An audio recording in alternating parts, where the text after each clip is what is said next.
With Thutmose III, then, in the New Empire period in Egypt, we can begin to see the formation of the equivalent of a Caesar's conquest of Gaul, the expansion of the empire when Thutmose, who is really the first of the great Egyptian conquerors to go into the Near East and to completely conquer it and turn it into an annex of Egypt, basically, in order to ensure that no such Hyksos invasion ever again occurs.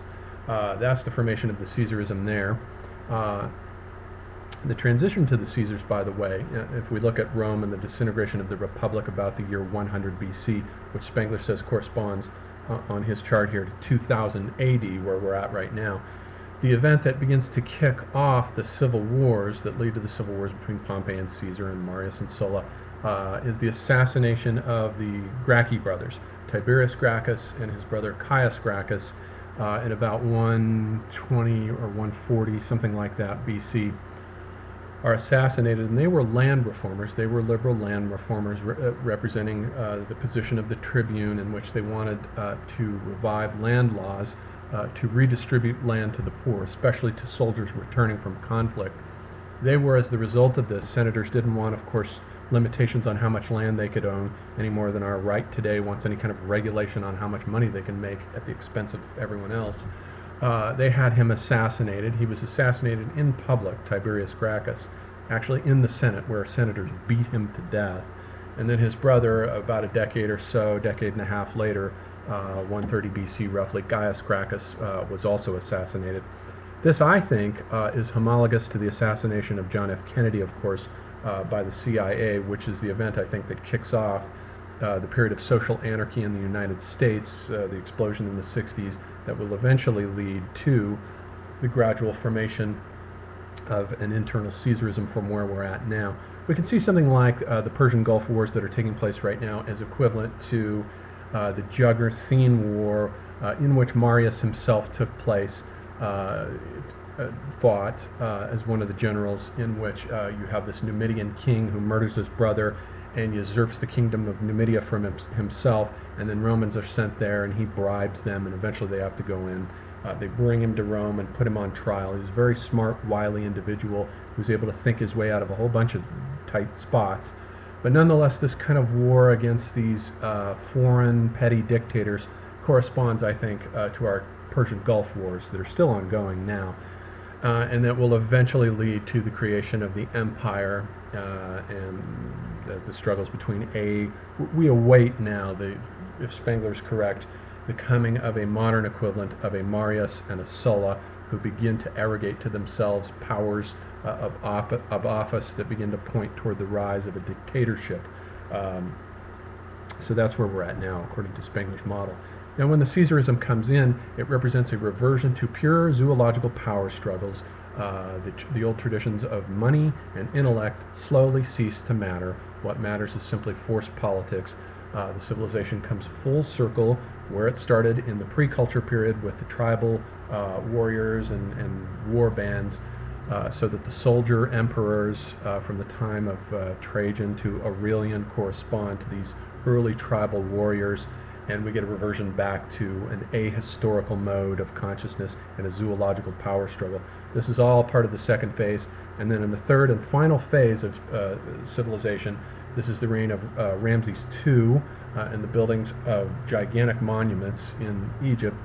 The period from Trajan to Aurelian, and the soldier emperors in Rome, and the gigantic Colosseum and huge forums and theaters, and then in China, this is the Eastern Han Empire. This period awaits us. Spengler's model here says about 2200 BC, when we will begin to enter this final phase of pure historylessness, in which we have mere soldier emperors with private armies warring against each other without any kind of consequence to their struggles. All the political ideas are gone for the most part, and we begin to get the problem of barbarians amassing at the borders. And on the inside of the culture, we have the depopulation process going on and the infiltration of extremely primitive modes of living within the highly civilized mode of civilization itself, in which we get farmers, cattle grazing in the forum, farmers sowing fields in various in theaters and in the Colosseum, this huge reversion all of these external proletariats coming in and becoming internal proletariats within the body social, and the whole thing begins to crumble and fall apart and stiffen into a fixed stock of forms that rigidify and can last for centuries. Once a civilization reaches this historyless phase in which the state has finished, and it is a finished and final petrified product, it can last for centuries in this mode. And we get the Fellahin populations coming in. The second religiousness gives way to the religions of the Fella, the primitive peasant religion of the countryside.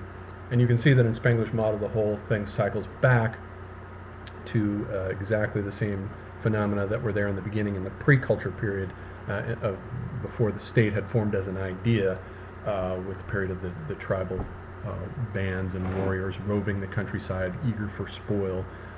So we get a reversion to this. So Spengler's model is a cyclical one, like Vico's model of the movement from theocracy to aristocracy to democracy to a ricorso, and in which the cycle starts up again.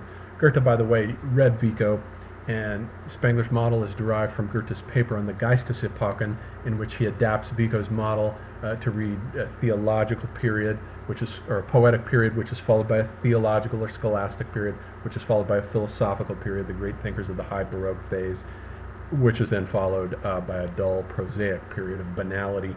That model Goethe adopts from Vico, Spengler inherits it from Goethe, and it becomes the basis of his whole cycle of eternal return.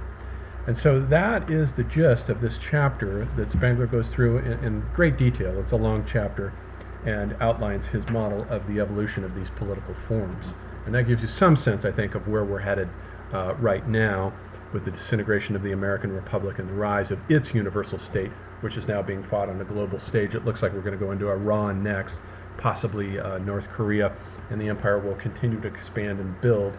And so we should start seeing something along the lines of a civil war forming, or civil wars, pockets forming all over the world, in which you get resistance to empire of the type described by Hart and Negri in their book Empire. It's an exciting time to live in, and also a very violent and dangerous one. But it should be fascinating to watch as these events that Spengler predicted actually confirm his predictions.